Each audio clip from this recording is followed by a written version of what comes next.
Okay, so let's get started. So what we are going to discuss at, even though we looked at the video and we saw how we can wait for manifestation or what to do, what are some of the things we can do for manifestation. But for me, things are not as simple.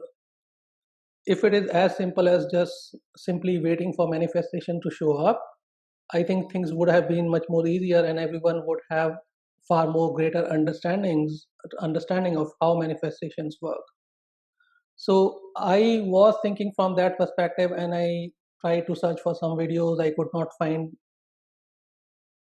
different aspects of waiting for manifestation. People did talk about what we can do, but did not provide some of the other understanding that I think is important. So what we'll look at in this presentation, and this is going to be a short presentation. I'm not going to take too much time.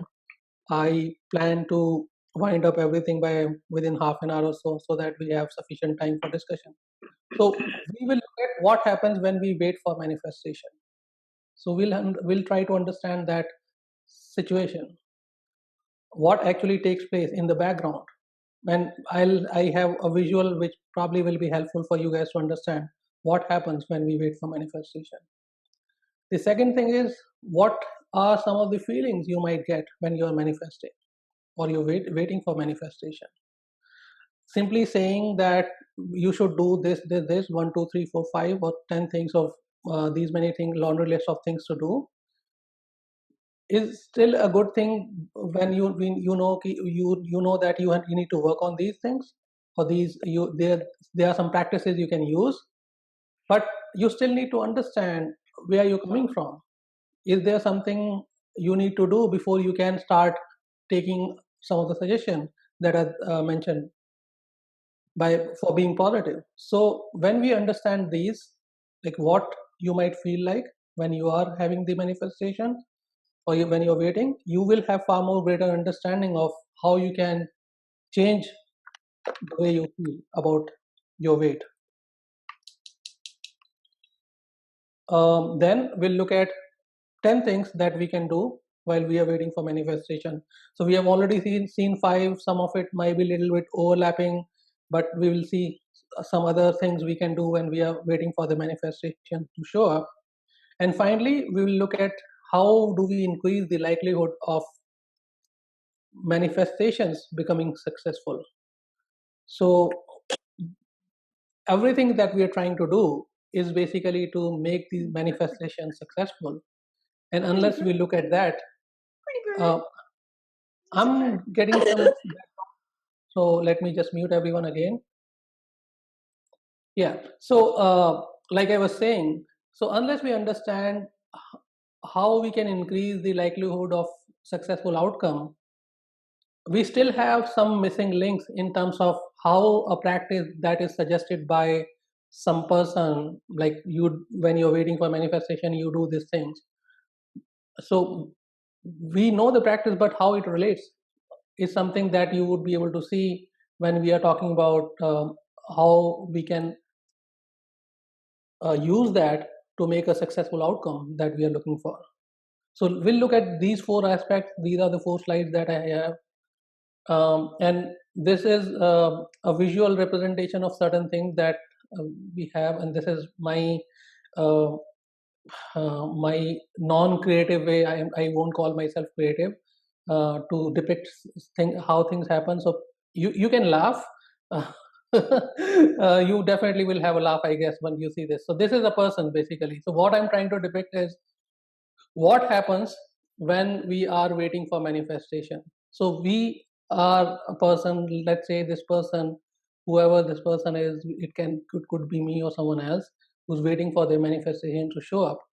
And we have what I'm trying to display here is some how we are interacting with the world that we stay in, right?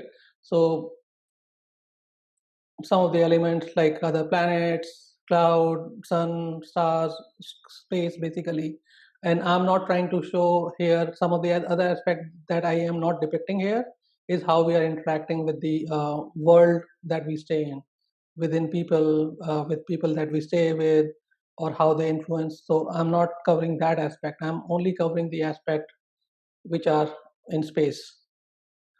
So when we are manifesting, we are actually sending our signals to multiple places. This is exactly what we are doing. We send our energy, our intentions, and if you recall from the discussion we had on law of attraction, each of the intention or emotion has a frequency attached, and based on the frequency, and we did discuss how to raise vibration where we looked at different emotions having different vibrational frequency. Each of the frequency goes to different places,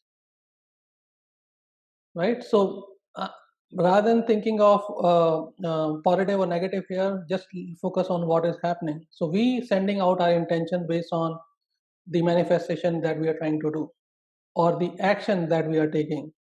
So we are sending that out in the open to the entire universe, to people within this world and outside this world as well. Some of the activity could be that support the intentions or vibration or energy that we are sending out to different people. But some of the other activities could be against those, or they may create resistance in what we are trying to manifest. And we have to be careful to understand both so that we increase the likelihood of successful outcome. So when we do activities which are not supporting our manifestation, or let's say they are opposing our manifestation, we start sending out negative vibrations because we constantly send out vibrations, energy. That is how we communicate with this world. And that is what we have seen when we were discussing about law of attraction. So initially we were sending out our manifestation, but typically what happens is we quickly get into some habits, some way of living where we start doing things which are completely opposite to our manifestation that we are trying to manifest. And when we try to do that, we are not strengthening our manifestation, we are weakening our manifestation. So we are actually working against our manifestations. And it is important that we understand that. So, what do we do having this understanding now?